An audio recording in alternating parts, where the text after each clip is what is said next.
This video is sponsored by Tokyo Treat and Sakurako.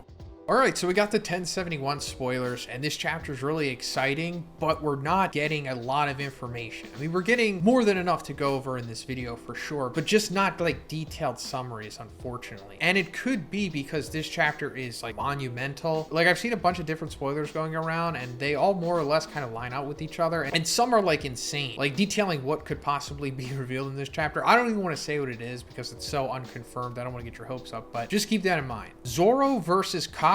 Okay, so that's pretty cool. And it makes sense, right? Because we were just coming off of a rematch with Luffy versus Lucci. So might as well have the other big Enies Lobby match with Zorro versus Kaku happen. Now, we're not getting any information into what is exactly going on between them, but I'm going to assume that it probably plays out in a similar fashion that Luffy versus Lucci did. And it also depends on if Kaku awakened his fruit or not, which at this point, why not? He probably did. But still, no match for Zorro at this point. It just wouldn't make sense if he was. Like, Zorro has progressed almost just as much as Luffy, you know, aside from like year 5, of course. But going a little more into that, Eaton Bobby apparently says that, by the way, the Zorro versus Kaku part is super short, so no need to jump any guns. So yeah, maybe they clash or something, or just don't have like a real definitive contest, if you will. But I'm sure it's probably going to protect both of them. Like, hey, Kaku still could be strong, and we all know how strong Zorro is. So, but they also probably are fighting in the first place because in the previous chapter we saw that after Lucci had lost to Luffy, he kind of like met back up with CP0, and they reconfigured and got control of the Seraphims and started blocking all of the exits from the island. And we saw that Zorro had stayed behind on the ship with Brook, so I assume that he's coming down at this point, and this is how they're meeting. GARP appears. He is going to rescue Kobe. Okay, so that's a huge development there. This is, of course, because we saw a couple chapters back that Blackbeard wound up taking Kobe as a prisoner after the whole incident on Amazon Lily. Now we're finally getting around to seeing some reaction to it, and GARP, who's like his teacher, is going to rescue him. Now, I also want to take a look at another set of spoilers which aren't confirmed by Read-On. Like, these main ones in black are confirmed by Read-On, but the ones that I want to look at are not. So just keep that in mind, but they line up with these spoilers so well that it seems like they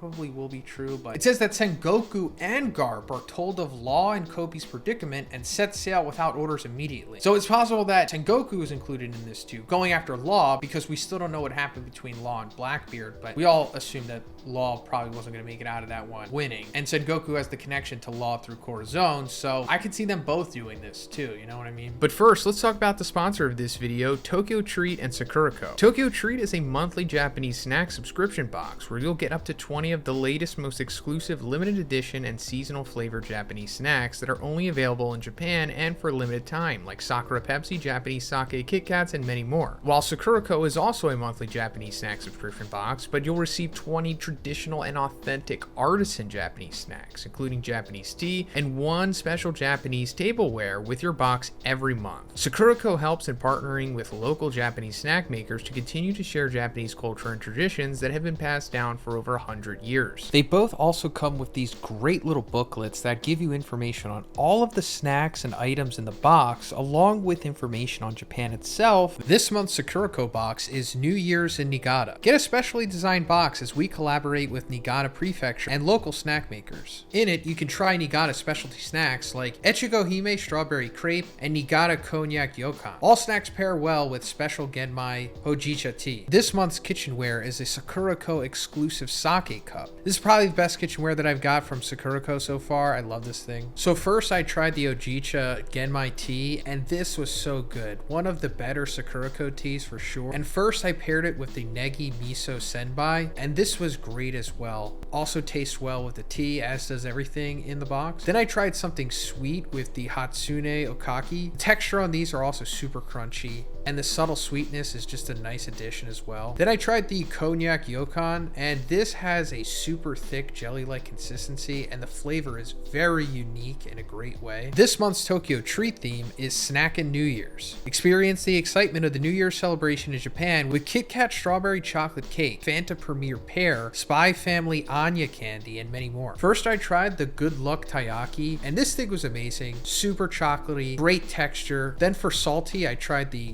Oikea Nori salt chips, and these things have a great texture as well. Nice level of saltiness with a little bit of umami in there. Then I tried the Fanta Premier Pear, and this is one of the best sodas I've ever tried in my life. After that, I tried the Teorian Somen, and this has such an interesting flavor to it as well. A lot of umami in here with some nice pieces of fish cake as well. Then I tried the Black Thunder Butter Cookie, and this is one of the most interesting candies I've ever had. If you like butter cookies and candy bars, this is like the perfect fusion. And last but not least, I tried the special Kit Kats that we get every month in the Tokyo Treat Box, and this month it was Kit Kat Strawberry Chocolate Cake, and as always, they're incredible. I mean, these Japanese Kit Kats never miss. So guys, if you're interested in getting your very own Sakurako and Tokyo Treat Boxes every month, please check out the link in the description and use my code Zhoniin for $5 off your first boxes. You're not only going to be helping me and the channel out, but you're also going to be helping yourself, because this is an awesome little treat that you get every month. Thanks, guys. Kid and his crew appear and are arriving at Elbaf. So that's a huge development there. Elbaf continuing to be set up here because, you know, we're all assuming at this point that Elbaf is probably going to be the next arc, right? So it seems like by the time that Straw Hats get there, they'll probably be meeting up with Kid again. Now, of course, no more information on this, but I want to go over to the other unconfirmed spoilers again, because they're telling us more about this sequence, and it makes sense to me. So the chapter ends with Kid and Capone having a stare down as they both look for the burned man on a certain island. So again, these are unconfirmed, but I think this might be true because that's what Kid's motivation is going forward after Wano, looking for the man with the burned mark, because that way he'll be able to find the road poneglyphs and also find One Piece, of course. But that makes sense as to why he would even be coming to Elbaf in the first place, right? So this kind of lines up with that. And I guess this also means that the man with the burned mark is Saul, because we saw that Saul survived the Buster Call in Ohara, and he had like all these bandages on, and he wound up in Elbaf. So I guess that means that it's him, because he probably got burnt to the fire at Elbaf along with the freezing from Kuzan. So yeah, I guess Kid is finding him, and judging from all the information that he got from Ohara, he probably does know the location of at least one of the road poneglyphs, if not the missing one. But again, not confirmed, but man, it seems so likely. Once we get the summary on this chapter, I'll make a follow-up video, and I'll be sure to confirm or deny anything that happens after that point. Kuma appears in this chapter, so that's all it says here, but we're definitely going to see where Kuma was being sent, because Kuma got saved from Marijois by the Revolutionary Army, and then eventually he kind of just activated, wound up using his devil fruit power on himself, sending himself somewhere. We didn't know where he was going, but we're going to see in this chapter. And one more time,